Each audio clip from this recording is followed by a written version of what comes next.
Aloha and welcome back to Live at the Legislature for our Hawaii State Senate segment. I'm Communications Director Jesse Broder Van Dyke, and my guest this week is Majority Leader Jay Kalani English, who represents East Maui, Molokai, Lanai, and Kaho'olawi. Majority Leader, you have some of the most remote parts of the state in your district, and both East Maui and Molokai have had positive cases of COVID-19. How are the residents in those areas doing? They're doing very well. I also represent Upcountry Maui, and we've had a number of positive cases up in Kula and up in Haiku and those areas too. So, I have a very unique district, vast, and I'm dealing with really 3.5 more islands, right? So let's just start with a very quick rundown of the things that are happening. So for East Maui, I'm in the process of putting together what's called an East Maui traffic management plan. Right now, we still have the National Guard that's on the road at the blockade of Twin Falls and then on Ulupalakua on the other side. We are slowly working on a plan to manage traffic and manage what's going in and out of Hana to make it a more pleasant experience for everybody, including the locals. And we're working with, across the board. So it's people at the Haleakala National Park, tour companies, the local groups and organizations. A lot of young people. I've asked a lot of young people to join in this discussion. So we're working on that plan. In the meantime, Waianapanapa State Park remains closed. So yesterday there was an announcement by DLNR that they reopened some of the parks. And what they did in Waianapanapa is that they allowed people transit through the park to get down to Pailoa, which is the beach down there. So the park remains closed, but people can transit through the park to get to the beach, which allows our people in Hana then to go fishing. It's a famous fishing grounds in the old days, so people want to go back there to fish. But the park remains closed, as are the two other Pua'aka'a and Kaumahina state parks along the Hana Highway. Haleakala National Park in Kipohulu is also closed. As we work on the traffic management plan. Then if we go to Upcountry Maui, we have a slow reopening going on there. Haleakala National Park is open to local traffic, and it's open from 9 to 5 every day, excluding weekends. So you can go up there if you're from Maui and you want to go see Haleakala. Now might be a good time. 9 in the morning to 5 in the afternoon, so you'll miss the sunset or sunrise. But it's still worth going up there, without any people, right? Molokai, Lanai, the biggest issues we're facing right now, of course, is the future of food delivery and delivery of items to the island with what's happening with Young Brothers. Should Young Brothers go bankrupt, then we have an interruption of the food service and delivery of food items to Molokai and Lanai. So that's a really big issue, and we're carefully following that. We will go into session at the end of this month and to the beginning of next month, and there'll be a press conference later today to announce the exact dates and times for that.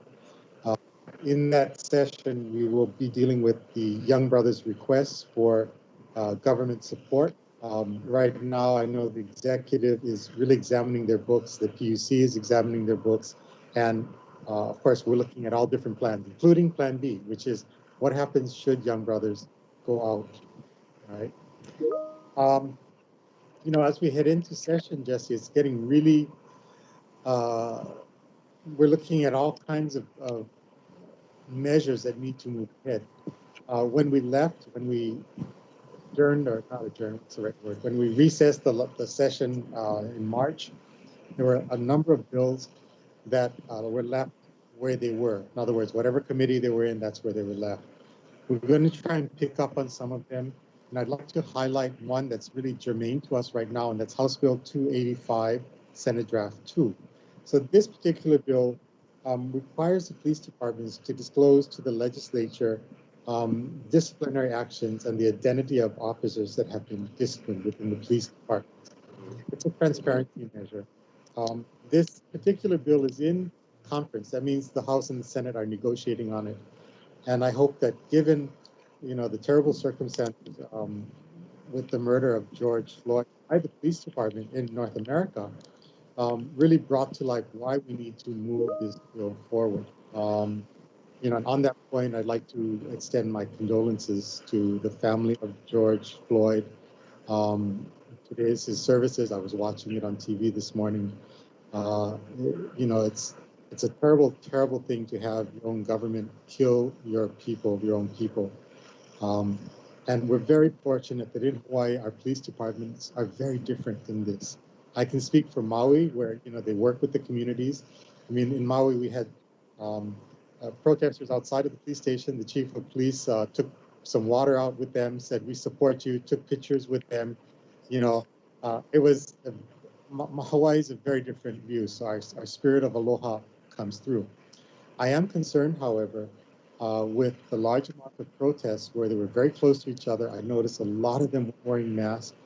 And so I'm just asking, like the governor put out a request today, and I'm reiterating that request, that if you're part of these protests, consider quarantining yourselves for about 14 days just to be safe, because a lot of people did wear masks, but a lot didn't, and they were very close to each other. So just for safety, consider doing that.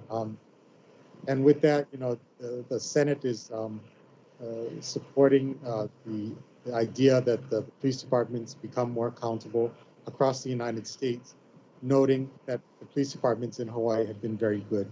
And so we support what's happening across America for that reform. And again, our condolences to the family of George Floyd. Absolutely. You are the chair of the Festival of the Pacific, and you convene a regular meeting with a bunch of Pacific Island nation leaders. There's been some talk about doing a travel bubble, maybe, since there's so many cases on the mainland U.S. What's the status on that? We do, with modern technology, we do a Zoom meeting with Pacific Island leaders, many times heads of state and ministers. And the short of it is that we're talking about maybe starting off with a very simple bubble, Hawaii, Tahiti, because Tahiti did better protocols than we did. And they trust what we did, we trust what they did. So a simple bubble with those islands so that we can move between them back and forth, I think would be a good beginning for creating travel bubbles. So yes, we are looking at the idea of sterile corridors and sterile areas for people to move in. Of course, with testing, with acceptance of tracking devices for checking in daily, things like that. I'm looking forward to going to Tahiti again and being able to fly inter-island soon. So thank you so much. Will open on the 16th of this month. Yeah, June 16th. We'll have a Hawaii bubble. That'll be the Hawaii bubble interacting here. That'll be great. And so many people I know want to see their family and friends as well. Okay, unfortunately, we're out of time, but that was a great discussion. And thanks for tuning in, and thanks for being here, Majority Leader. Thank you.